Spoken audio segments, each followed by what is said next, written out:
Dearest community, tomorrow is Yom Hashoah, Holocaust Remembrance Day. Tomorrow we will light a candle and we will say a few personal, private tefillot, private prayers, memorializing the 6 million. And there's an interesting idea that the Torah shares with us about the nation of Amalek. We're told to wipe them out.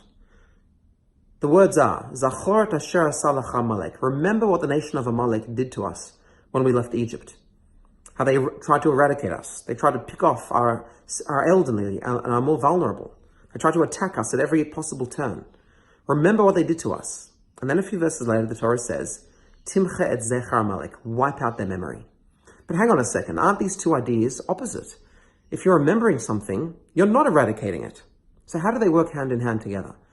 And there is a beautiful answer that explains that it's only through memory, when you commit yourself to remembering it and further to acting upon something that occurred in the past, that is how you ensure that such a thing will not ever happen again. That is how you eradicate those behaviors or those actions.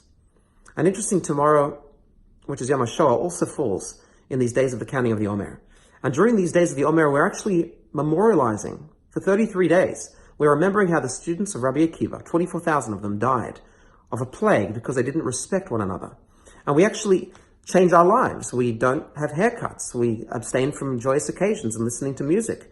So we actually impact ourselves. We commit this event to memory. And more than just memory, it impacts us and the way we live our lives. And the reason why we do this is exactly the same point, because only through committing ourselves to understanding and internalizing the actions of the past, which is memory, that is how we can ensure that the underlying causes that led to the destruction, that led to the plague, will not happen again.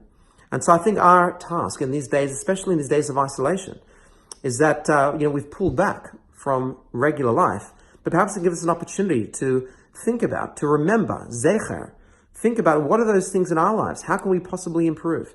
How can we do things better to those around us? And through that, we'll be able to timcha, to get rid of or to eradicate any negative actions or traits that we've had in the past.